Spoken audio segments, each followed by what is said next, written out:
Am I the jerk for jumping out of the way when my niece and nephew tried to push me into a pool, resulting in natural selection taking place? Posted by you/scaredweakness6250. This all happened today. My folks decided to host a barbecue because, I guess, that's what older people do. I declined because I really don't like my two sisters, their husbands, or their kids. My wife and I are child-free. Mom then pressured my wife. Long story short, we went. By the time we arrived, there were about 20 people there. My sisters and their husbands were already solidly buzzed, drunk, really. My mom was spending 100% of her time trying to keep the nieces and nephews, ages 7 to 11, more or less under control. My dad had strategically retreated to the whirlpool section of the pool with a small cooler full of beers. My wife and I made small talk with miscellaneous people, ate food, and had a frozen margarita. My sisters and brothers-in-law took turns criticizing us for being late, not being in our swimsuits, and screwing up the vibe. Whatever. Typical suburban summer get-together. About 45 minutes in, two of the kids ran at one of the neighbor guests, who was standing next to the pool, and pushed her in. She was at the pool steps, stumbled in but didn't fall, so only got half wet.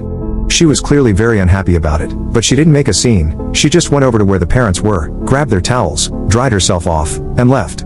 My sisters and their brothers-in-law thought it was all great fun. A bit later, I was standing a few feet away from the pool, chatting with someone. I saw 3 of the kids running full tilt at me from the corner of my eye. Obviously, I was next. Not that it's terribly difficult to outwit young kids, but I just jumped out of their way at the last second. All 3 of them ran straight into the pool at full speed. Most of the other guests, including my wife and me, started laughing, but their moms, who, as I mentioned, were pretty wasted, absolutely freaked out. Apparently, 2 of the kids couldn't swim even though they were in swimsuits. Since I wasn't in swim gear, I stepped back from the pool and let other people fish the kids out. The kids were bawling their heads off like they'd lost a limb. At that point, all hell broke loose. The 4 drunk parents were yelling at everyone in general and me in particular for nearly letting their kids drown, and also because 2 of the kids had been videoing the trick using their parents' iPhones, which were now at the bottom of the pool. One of my brothers-in-law got into the pool to try to retrieve the phones, but his BMI and BAC made that impossible. No one else volunteered to help, unsurprisingly, given that my sisters were still complaining at everyone. I told my sisters it was their job to watch their kids and that if anything had happened to them, it would have been their responsibility, not mine. There were some pretty strong words on both sides. My wife and I left after the other brother-in-law fell over and face-planted while yelling at us. Now they're saying I should have let the little craps knock me into the pool and have their fun, and ruin my phone. So, was I wrong here? Side note, Dad, of course, never got out of the whirlpool. Update 1 month later. First off, my folks tell me that my nieces and nephews are all good swimmers and that they use the pool all the time. The 7-year-old is still a beginner, but he loves the water. My sister just said they couldn't swim so I'd look bad. To be fair, none of the kids are allowed in the deep end, which is where they fell in. It was the 2 10-year-olds and the 9-year-old who tried to push me into the pool. After we left, the party ended on a pretty sour note. My drunk brother-in-law, who face-planted while yelling at me, had to go to an urgent care place to get his face stitched up. He was too toasted to drive, so Dad took him. Dad was very unhappy about this. Late that evening, my sisters started a group text and said some really nasty crap. Their husbands threw in a few comments as well. My wife and I blocked the 4 of them. My mom called me. She was pretty upset about what they said. She and Dad were in the chat, and I don't blame her.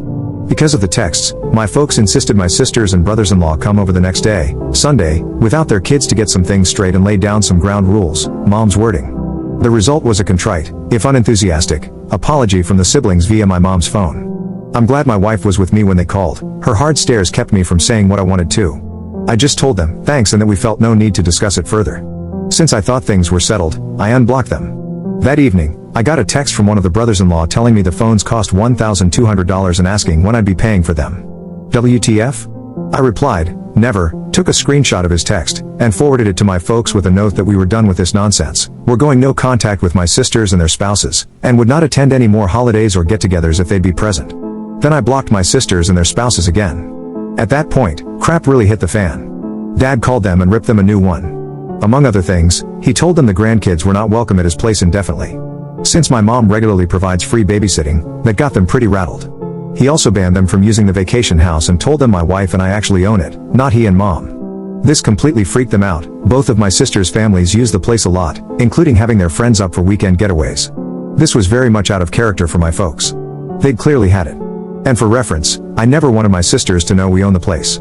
We bought it for my folks. They'd always wanted a place in the mountains. Keeping the ownership quiet was just a way to avoid drama with my siblings. A couple of days later, my sisters and their husbands came to our place unannounced to apologize in person. We were out to dinner, and they left a note. One sister also called me at work, but I sent her to voicemail. We've decided being no contact is the best thing for the indefinite future and haven't interacted with them for the last 3+ weeks. Personally, I'm done, they can go pound sand. Second update 9 days later. Well, it's been an interesting few days. I thought crap had hit the fan before, but that was more of a fart compared to what's happened this week. For this to make sense, I need to provide some financial context. My folks have never been any good at saving money. I've been doing their taxes for years, so I know pretty much everything about their finances. Their house is paid for, and they have minimal debt, but they didn't save much for retirement. Both of them get Social Security, my dad gets a solid pension, and they have a bit of savings, but there's no treasure chest in the basement. I bought their current car for them after they retired as a retirement present so they could have something nice to drive. It was the first car in probably 20 years they didn't lease. My sisters are convinced our parents are dripping with money and that they'll be leaving everything to the two of them since I don't need more money, so they've never cared about saving either. Turns out my oldest sister and her husband, they have 3 kids, have been living beyond their means for some time and are in financial straits. They've maxed out their credit cards and are behind on their car leases to the point that one is about to get repossessed.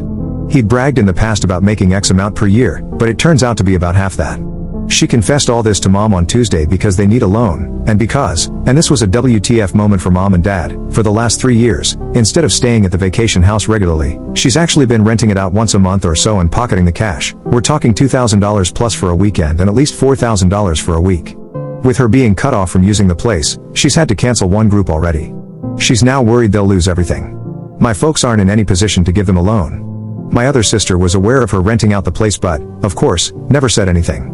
I suspect she's done the same thing as well because I went up there once to drop off an ATV I'd worked on, and there was a family there who claimed to be staying there with my sister/her family and that they'd gone to town for something. At the time, I let it go. I figured she'd loaned out the house to some friends. But I've always wondered. I found all this out through my folks, who are pretty stressed about it, Mom more than Dad. He's mainly just pissed off about it all.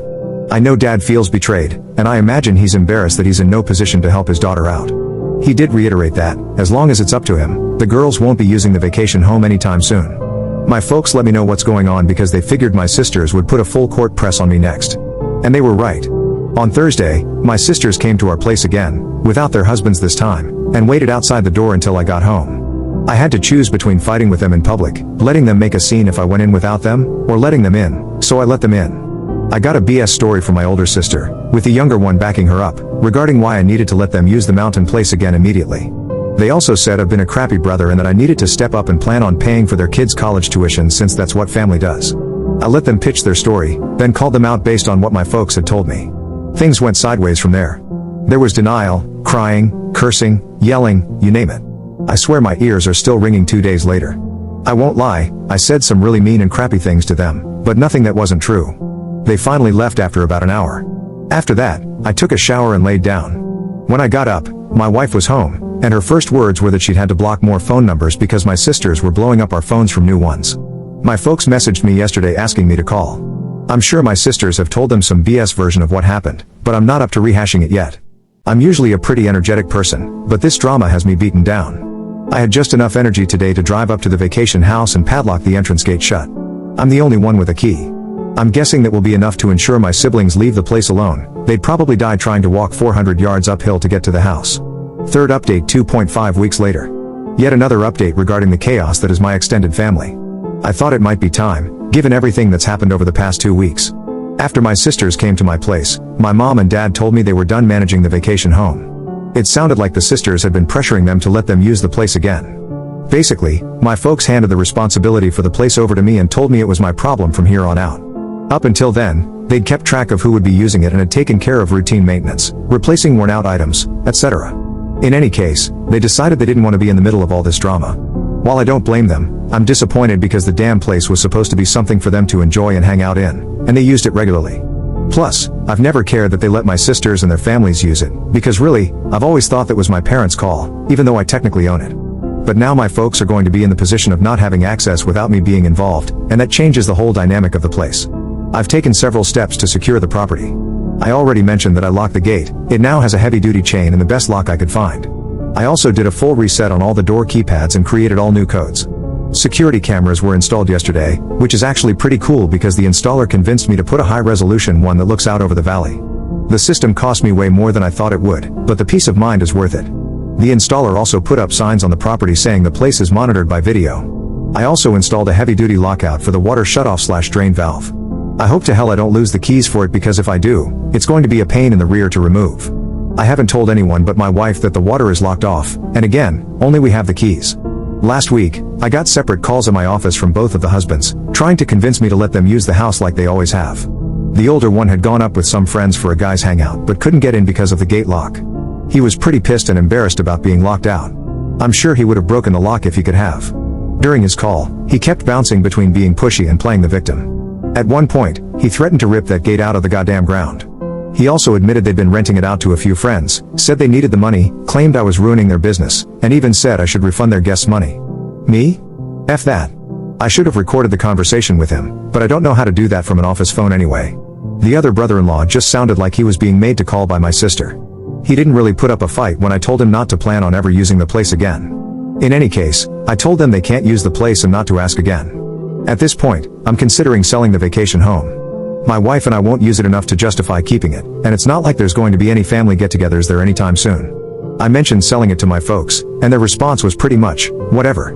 I'd more than double my money by selling it. The place consists of 3 lots with gorgeous views and is at the end of a private road. But I'll probably wait a while to sell. Doing so now would be an emotional decision. My sisters and I aren't currently speaking, and I have no plans to initiate contact. I don't know what the status is between them and my folks, and I don't want to. On the upside, we spent an evening with my folks last week and went to a new restaurant that was nice. No one brought up any of this drama. Mom did update us on the nieces and nephews. She's spending time with them at their homes. Sorry this update isn't full of laughs or victories, that's just life sometimes. 4th update 1 month later. A couple of people have asked for an update, so here you go. I hired a guy to manage and oversee the vacation home. He lives in the area, takes care of his parents, and manages several properties. Some are vacation rentals, and others are weekend places like ours. He has access to my camera feeds and does a physical check on the property every week or 2. I think he may have the best job in the mountains. He gets paid to drive around with his dog, walk around the properties, and hang out on people's decks whenever he feels like it. He also has access to a camera feed from a house near the start of the private road, which takes still shots whenever a vehicle passes by. It costs $450 per month, and he also handles basic maintenance and repairs on an hourly basis. He's friends with all the sheriff's deputies too. This arrangement has given me a lot of peace of mind. He even sends photos from his walks to everyone once or twice a week. I have to brag a bit about my parents. I got all this from them tonight at dinner. They were under pressure from my sisters to demand that I open up the vacation house to everyone for Thanksgiving. Thanksgiving up there had become quite the tradition for the family, though not for me or my wife. We've only gone once in 7 years. My dad refused to bother me about it because he knew I'd say no. Instead, they came up with what I think is a great plan. They announced that they were organizing the Thanksgiving gathering and, if everyone split the cost in advance, they'd rent an Airbnb in the mountains. Otherwise, they'd host Thanksgiving at their place, or one of the sisters could host it. This caused a fight between the sisters because the middle sister was all for the Airbnb idea, but the oldest one doesn't have any money. The deadline to commit to the Airbnb has passed, so it looks like Thanksgiving will be at my parents' place. Regardless, we won't be there. My parents have asked that we not sell the vacation house for now. They've decided they'd still like to use it occasionally, but not until my sisters have come to terms with the new normal. And, of course, they'd probably like it if everyone could gather there again down the road, but that's just not going to happen. I'd just as soon sell it and move on at this point, but I can live with keeping it if my parents use it now and then. Plus, it will likely be worth even more in the future. My wife and I have remained no contact with my sisters and their husbands. Both sisters have called from new numbers and left messages insisting that I meet with them for our parents' sake to work out how everyone can use the family vacation home. They've called my wife too. I'm glad I already had the habit of not answering calls from numbers I don't recognize. I honestly don't know if they're delusional or if they think they can bully me into giving them access again. I don't really care. My parents tell me that the oldest sister and her husband are getting out of the leases for their SUV and big truck and are selling their jet skis and some other things they've never needed. That's going to be really hard on her. She's quite the braggart and won't like being seen in something older, smaller, or cheaper. My brother-in-law's identity is very much tied to his truck as well. He even has a small tattoo of the truck company's logo. Frankly, that's one of the many reasons why he and I never hung out. Several people have suggested that I turn the vacation home into an Airbnb. I don't plan to do so, at least not anytime soon. I know it would make money, but it would cause an incredible amount of drama in the family and would stress out my parents. They don't need that. It would also be a hassle to remove the personal things my parents have there, as that stuff has nowhere to go. There would also be wear and tear on the property. And even though I'd use a manager, it would still take some amount of time on my part. It's just not worth it to me. 5th update 1.5 months later. Wrote most of this yesterday but decided to wait to post it until I wasn't so wound up. Waiting didn't work, I'm still wound up. Sorry if this rambles, so much has happened, it's hard to write coherently. Things have gone to hell. I really, truly did not think anything like this would happen. Things had settled down, or so I thought. I haven't seen or heard from my sisters in over 6 weeks. My parents went up to the house for a week and had a good time. David, the property manager I hired, has been great. He's done a couple of repairs I asked for, and I've given him a list he's working on. He usually sends photos of wildlife or sunsets to his clients every week, which was kind of making me want to get up there. On the Friday after Thanksgiving, my brothers-in-law went to my vacation home. They used an angle grinder to cut through the chain on the driveway gate, damaging the gate in the process. They tried to get in through the front door, ruining the lock set and gouging the door badly. They finally got in through the utility floor door and a locked internal door. They also broke into the barn, I'm not sure why. When they went out through the front door, they were met by sheriff's deputies and David. David gets notifications from the camera system when there's activity. He saw what was going on and called the sheriff's department. According to David, the brothers-in-law tried to bluff their way out of it, but the deputies didn't buy it. Breaking into an empty house is a pretty serious thing up there. It's usually substance addicts who ransack places and hawk everything. When my brothers-in-law were arrested, they freaked out, saying how they were going to beat the hell out of me, etc. Not smart to say that in front of cops. David and the sheriff's office tried calling my wife and me to see what we wanted to do, but we were spending the day with her parents and had left our phones in the car so we could be in vacation mode. So, they booked the brothers-in-law and everything, which is exactly what I would have asked them to do anyway. My brothers-in-law called their wives from jail, who, of course, freaked out. They called my parents, tried to call me, they're blocked, and tried to find a lawyer up there to arrange bail, not easy to do in a rural area on a holiday weekend. My older sister has zero cash and maxed out credit cards, so if they made bail, my middle sister would have had to pay for both husbands. I know they were still in jail as of Saturday afternoon. We didn't check our phones until late Friday on the way home from my in-laws. There were a ton of calls and messages from my mom, dad, David, and the sheriff's department. Talk about ruining a great day, I was in such a good mood until I looked at my phone. My wife read through the texts and listened to the messages, reading them out to me. By the time we got home, I had some idea of what was going on. I put my brain back into thinking mode, tried to get past my anger, and failed. I called David and got the rundown on what had happened and how bad the damage was, which resulted in even more anger. I ended Friday by calling the sheriff's department and telling them there was no misunderstanding. My brothers-in-law had absolutely no right to be on my property, and I wanted to press charges. I didn't call my parents back. I barely slept. I waited until Saturday afternoon to call my parents. They were both pretty rattled about it all, my mom in particular. My sisters had browbeaten them into telling me I should tell the cops it was all a mistake and that I wanted the charges dropped. I flat out refused and told them there was no way I'd do that until I spoke with an attorney and was fully paid for whatever it will cost to fix everything 100%. My mom was crying hard by the time we got off the phone, which, of course, made me feel like crap. My dad suggested it was time for a complete reset but also said he thought they needed to pay for the damage. I haven't gone up to the property yet. There's nothing I can do, and I'll probably go nuts when I see the damage in person. The photos are bad enough. I'm hoping to go tomorrow or Wednesday, but my job isn't one I can just leave for non-emergencies. I've left messages with 2 attorney friends asking them to recommend the right lawyers to go after my sisters and brothers-in-law. I don't know what I can do exactly, but I'm hoping to get restraining orders. I have all the texts they've sent me, that might help. I'm also strongly considering suing them for the money they made renting the place. I don't care about the cash, but it will help make them as miserable as possible. The gloves are definitely off at this point. A couple of side notes. 1. My brothers-in-law had no idea I'd hired someone to keep an eye on things or that there are cameras there now. My parents knew but hadn't told them because they knew it would just give my sisters a reason to stir up drama. There are signs on the property stating it's being monitored with cameras, as well as no trespassing signs. 2. My wife has completely had it at this point. I don't blame her, she's been more than patient about it all, but she's reached her limit and wasn't shy about letting me know. She told me it's up to me how I deal with this, but she thinks they all need to be taught a hard lesson. 3. My older brother-in-law likely won't face repercussions at his job over this, but my middle brother-in-law has a security clearance, so he might. I'm hoping that will motivate him to pay for the damages immediately. 4. David, the caretaker, has an interesting background. I knew he was friends with some of the deputies and figured it was because they were all locals. I was wrong. He was a cop in a big city for years, was shot on duty, and afterwards decided to quit and move to where his parents had retired. He has some PTSD from it all. His dog is a certified service animal and is usually with him. I know law enforcement people tend to stick together, so I guess that's how they became his friend group. I don't want to see or speak with these pricks for the rest of my life. I know this is in direct conflict with my overwhelming urge to make their lives as miserable as possible. 6th update 5 days later. I didn't think I'd be making another post this soon, but a lot has happened over the past 2 days. Thursday afternoon, I received a courier-delivered envelope at my office. Inside was a signed letter from both my brothers-in-law and a cashier's check for $5,000. In the letter, they offered what I have to admit was a very sincere apology. Among other things, they acknowledged breaking in, admitted it was wrong, and said the $5,000 was to pay for the damage, with a promise to pay more if it cost more than that. They also stated they would stay away from the vacation home unless my wife and I specifically invited them. They asked me to do what I could to get the charges dropped as soon as possible, as they could both lose their jobs, and they agreed to a restraining order or any other measures necessary to make that happen. There was more in the letter, all conciliatory, but that's the gist of it. To say this was a shock would be an understatement. It was, obviously, a total 180 from their previous behavior. I had already made an appointment with an attorney to discuss suing my brothers-in-law for the damage and to pursue a restraining order. I called him to explain what I'd just received, and he agreed to meet with me at the end of the day instead of next week. He advised me not to deposit the check. We met for about 2 hours. He recommended that my wife and I proceed with a settlement and mutual release agreement with all 4 of them, my sisters and their husbands.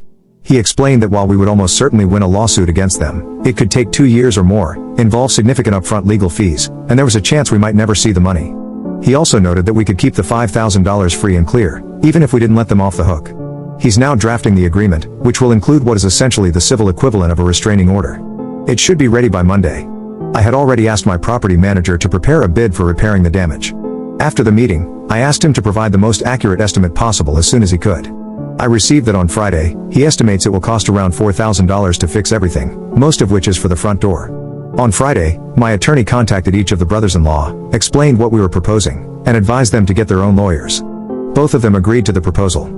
The middle brother-in-law told him they could afford to either pay for the damages or hire a lawyer, but not both, and they figured a lawyer wouldn't make much of a difference since they had no real defense for what they did. His main concern was whether the charges could be dropped. From what I can tell, they're willing to do anything or sign anything to make this go away. My attorney also reached out to the district attorney's office on Friday to discuss dismissing the charges. He got the name of the prosecutor and left a message but hasn't spoken to them yet. He believes the charges might be dismissed since the brothers-in-law are paying up and they have no prior offenses, but he's not a criminal lawyer, so it's not guaranteed. He also advised me to be prepared to drive up there Monday or Tuesday to tell the prosecutor in person that I want the charges dismissed. He further recommended that my wife and I remain completely no contact with my sisters and their husbands, especially over the next 6 months, and stressed the importance of strictly following the terms of the agreement for any future interactions with them. I suspect this sudden change of heart from the brothers-in-law is because they've realized what's at stake for them, what it will cost in legal fees, fines, and potentially their jobs. There's also the, unlikely but possible, risk of them serving up to 120 days in jail. One of them, as I've mentioned before, has a security clearance for his job that could be jeopardized. This seems like their Hail Mary to preserve their normal lives. This isn't a perfect resolution to the situation, but at least it addresses the legal and financial aspects of the mess I've been dealing with for the past few months. I doubt I'll ever have a civil relationship with any of them again, and that's fine. At this point, I just want to put this behind me, move on with my life, and never speak to them again. I'm exhausted. My wife feels the same way. On a bit of a side note, receiving the written apology was, strangely, a significant moment for me. I never expected it, but it seems to matter to me more than I thought it would. The money doesn't feel particularly important right now, though I'll certainly accept it. I'm also fairly certain that my middle sister and her husband provided the money. The cashier's check is from the credit union of the company he works for. Once everything is signed, I plan to make one final update, likely just an edit to this post. I apologize if this comes across as overly detailed. Writing these posts has helped me process everything, and the feedback I've received has been invaluable. I truly appreciate everyone's comments, insights, and support. I sincerely hope none of you ever have to deal with this kind of nonsense. 7th update 5 days later. Tuesday morning, I met with my attorney and went over the agreement. We changed a couple of minor things, and he sent it to my sisters and brothers-in-law. It included a requirement that they pay my attorney's fee, about $3,000. They weren't happy about that and tried to negotiate it away, but he told them they either accept it as is or there would be no deal at all. In that case, we'd proceed with suing them for the money they made from renting out the place, wear and tear from renting it, repair costs from their break-in, emotional distress, lost income from having to deal with this, attorney fees, and whatever else we could. He told them I would push hard with the DA's office to prosecute every charge. My attorney also told me that everyone was very cold and curt toward one another, but they managed to keep it together long enough to sign and left without making too big of a scene. I drove up to the vacation house early yesterday to check out the damage and meet with the DA's office.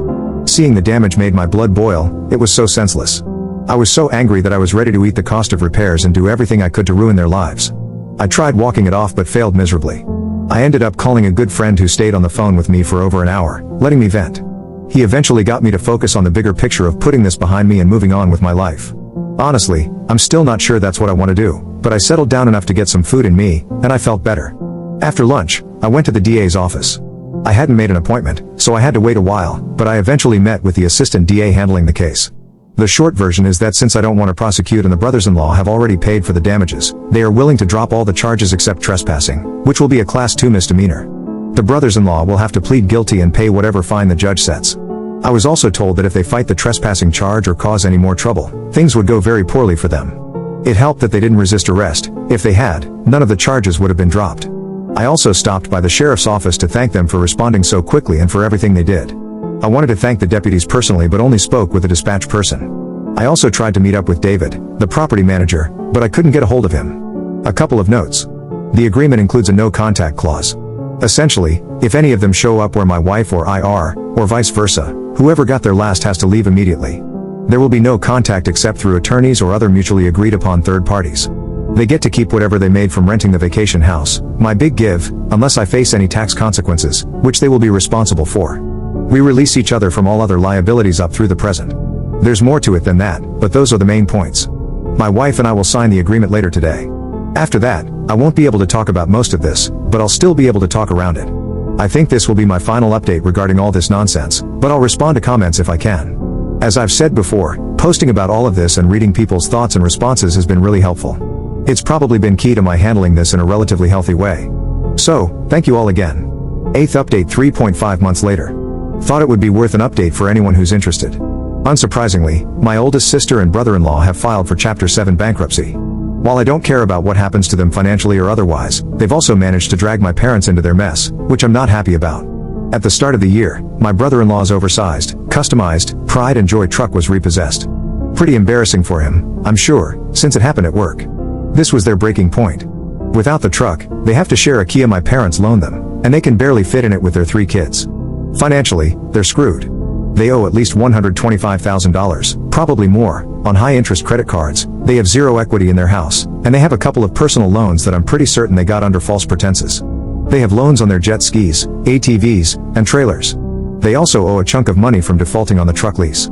They hadn't made any payments on their credit cards or loans in months and were behind on their house payments as well. They got out of the lease on my sister's massive SUV late last year. They were upside down on it, so they had to come up with cash to get out of it. They also had to pay an attorney, the fine, and court costs for my brother-in-law's trespassing charge at the vacation house. On top of that, they owe my middle sister and her husband money for bail and their portion of the damages to the place. As I've mentioned before, my folks have never been financial wizards, but they have at least been generally responsible. They're retired, their home is paid off, and they live off of Social Security and pensions. Altogether, they get more than they spend. Minimal savings, just an emergency fund. Turns out my folks emptied that fund, cashed out their small IRA, around $20,000, and gave it to my sister. That allowed her to catch up on the house payment and cover the negative equity on her car lease. But now, literally every bit of savings my parents possessed is gone. Plus, my parents have been paying for their groceries for several months and continue to pay the insurance on the car they loaned my sister. According to my dad, my sister worked my mom for weeks to get her to fork over the money. They'd worked on both my folks at the same time for a while, but my dad flat out refused every time. Eventually, my mom caved. She was worried that my sister would have to move to a hovel in some backwater town and that the kids would be barefoot and eating dirt. Dad's not happy about it, and to say there's some tension between them right now is an understatement. But they'll be fine. I was pretty disappointed when my parents told me all this, but I wasn't surprised. It sucks that they emptied out their savings to help, but I kind of get it. The way the bankruptcy laws are in our state, by getting caught up on the home loan, my sister should be able to keep the house. I tried hard not to say how I felt about this and my sister. I mostly succeeded. Really, I'm way more pissed about this than I should be. The worst part for me is that my sister and brother-in-law could now contact me and my wife without any real fear of repercussions. The only penalty the no-contact agreement has is that if they violate it, we can go after them for the money they made from renting out the vacation house and related damages. Since they've filed for bankruptcy, that's no longer an impediment for them. I'm hoping they'll leave us alone, but who knows? My folks also told me that my middle sister and her husband have hit a rough spot and that he's not currently living with her and the kids. Just a guess, but I imagine he's had it with the whole family dynamic that caused this nonsense. Not directly related, but on a brighter note, I've spent 2 weekends at the mountain house since the start of the year, once with my wife and once alone. Both times, there was a lot of snow. It was incredibly beautiful and relaxing. Very therapeutic. The place also has good internet service now, which is nice. Plus, knowing that I can count on David, the property manager, to keep the place in shape/ready for us to visit and to help if we get snowed, and eliminates most of the stress of owning it. My folks have used it a few times as well and get along great with David. Ninth update 4 months later. There's been a fair number of requests for an update, and considering it's coming up on the 1-year anniversary of the pool incident, I thought I'd post one. My folks worked through Mom giving my oldest sister her IRA and their emergency fund. Altogether, Mom gave her $45,000. According to Dad, once Mom realized how much she'd been manipulated, she got as mad and upset as he'd ever seen her. I think she had a moment of clarity. She and Dad ended up calling my sisters on a 3-way call, and according to Dad, it went south pretty quickly. The sisters were gaslighting them, Mom lost her cool and ended up ripping into them hard, there were lots of tears, and eventually both sisters hung up. Mom really just wanted both sisters to acknowledge that they'd put her and Dad in a risky financial situation. A typical blow-up, I guess, but not the kind of thing that usually happens in our family. The next morning, my dad called my older sister and told her he'd be picking up the car they'd loaned her. She tried to argue, but he told her it wasn't up for discussion. He got a neighbor friend to take him to her house as soon as he hung up and drove it home without talking to her. My sister called and went off on him, said lots of nasty stuff, which, of course, hurt him. But at least they have the car back. Dad also told me something that left me dumbfounded. For the last 17 years, they had been giving both sisters a grocery allowance of up to $500 per month. What the effing F? I thought I had a pretty good handle on where their money was going, but clearly, I was wrong. This started back when I was going to grad school and living at home. My sisters asked for the money because they thought it wasn't fair that I was living at home rent-free, and then it just never ended. In any case, my parents cut them off. Unsurprisingly, my sisters weren't happy about it. Who the hell gets an allowance from their parents when they're in their 40s?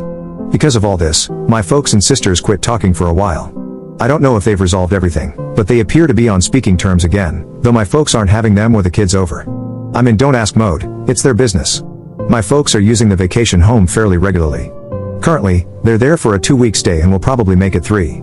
Unfortunately, my wife and I haven't spent any time there lately, other than me having made a couple of day trips to check on it and drop off some supplies.